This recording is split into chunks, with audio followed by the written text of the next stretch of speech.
Metropolitano podrían parar y las Exitosa. empresas que tienen las concesiones están reclamando un subsidio que no se paga desde hace 2, sino 3 meses, que va más allá de los 40 millones de soles. Así que Luis Quispecandia tiene una lectura importante sobre este tema. No sé si es que estas empresas puedan vivir constantemente de subsidios, o sea, no es lo correcto, Luis.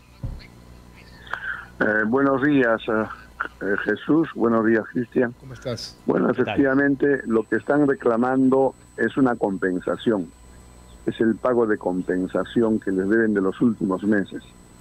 ¿De dónde proviene ese pago de compensación? Recordemos que el contrato que tiene las concesionarias, las 4 empresas concesionarias y el concedente, en ese entonces la municipalidad, ahora pasa a la ATU. Dentro del contrato consideraban, en caso de que el servicio fuera interrumpido por situaciones imprevistas, en que no puedan operar al 100% las unidades vehiculares, el Estado se comprometía a compensar esa pérdida. Lo que ocurre, y es mi modesta forma de ver, cuando inició la pandemia, todos sabíamos, todo el mundo sabía, que esa pandemia no iba a durar una semana o un mes. La pandemia iba a durar meses y quién sabe, no sé si 2 años o más. Y todo ese tiempo el servicio de transporte tenía que ser necesariamente irregular. Entonces, el Estado creo que debió sentarse en ese momento y negociar con las empresas cuánto era la compensación, que no sea ni a favor de las empresas ni a favor del Estado. Buscar un equilibrio de tal forma que ese dinero pues realmente sea compensado porque no están ganando como corresponde. Por otro lado, el Estado cuando se compromete a hacer un pago debería honrar esa deuda en su momento. Por otro lado, hemos tenido, es verdad, en la semana pasada, antepasada, una situación convulsionada, una convulsión social, política en nuestro país, pero eso es pues en relación al presidente de la República, a los ministros. Los demás funcionarios siguen en su lugar. Los demás que tienen que hacer firmar los papeles a los ministros o a quienes tengan que hacer firmar están ahí. De modo que creo que ha habido, digamos, lamentablemente descuido en cierta parte del Estado. No sé en qué nivel estará el trámite, pero tiene que haber una responsabilidad del Estado en no haber previsto esta situación y tienen que presionar a las empresas para poderles pagar. Sé que de las 4 empresas, 3 de ellas van a paralizar sus unidades vehiculares y solamente Lima Bus International va a operar sus unidades vehiculares. Pero apenas ellos tienen 80 buses articulados, incluso menos, creo que están 75, 80 tienen, y tienen igualmente 41 buses alimentadores. Prácticamente la 4ª parte de la flota y no van a satisfacer la demanda de viaje. Correcto. Luis, pero que yo recuerde desde que empezó la pandemia ha estado este tema sobre la mesa y aún no se resuelve. Sí, pues no se resuelve por el pago, ¿no? Lo que sí han resuelto es que el Estado se obliga a pagar la compensación. Todavía no es el subsidio, claro, la compensación es la deuda por pérdida. Ahora el subsidio también está ahí, también el Ministerio de Economía ya aceptó en la gestión anterior, aceptó el pagar el subsidio. Ahora esto es bueno aclarar porque también los del transporte tradicional están impagos del subsidio.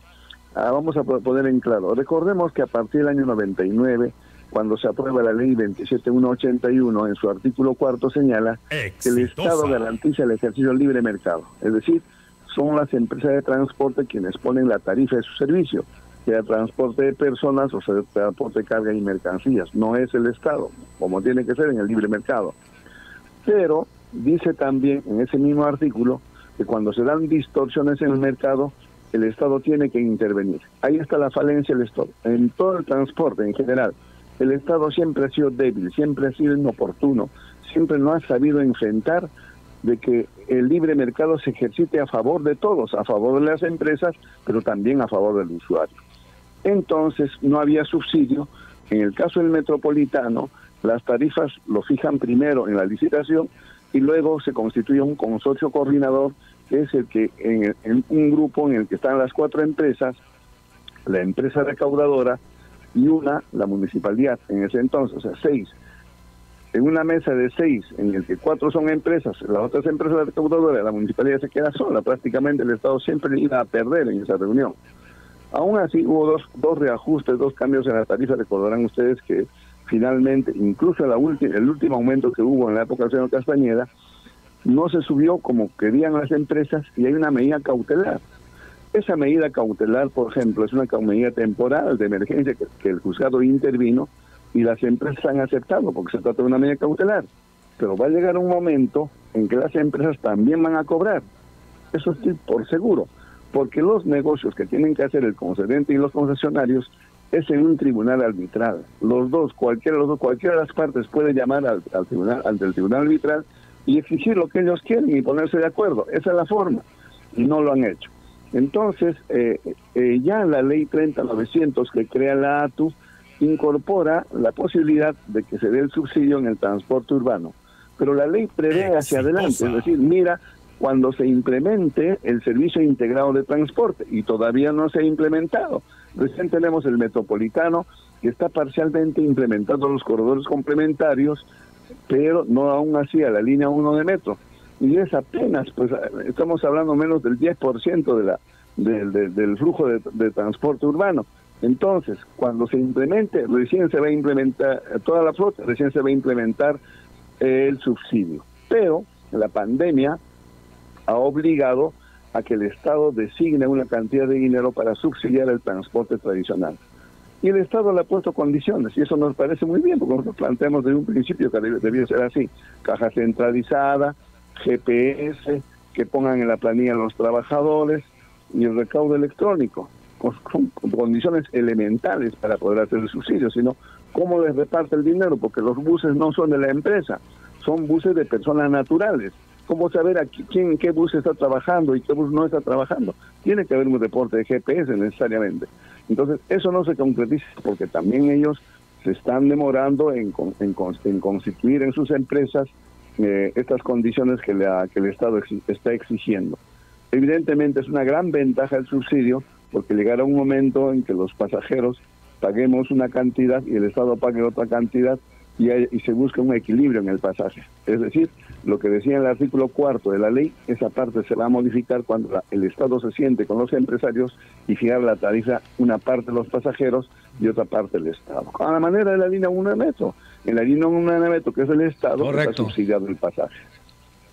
Pero se entendería que esta etapa especial todavía no ha terminado, que esto debería haber sido parte de una conversación con cierto nivel de continuidad, y esto tampoco ha sucedido.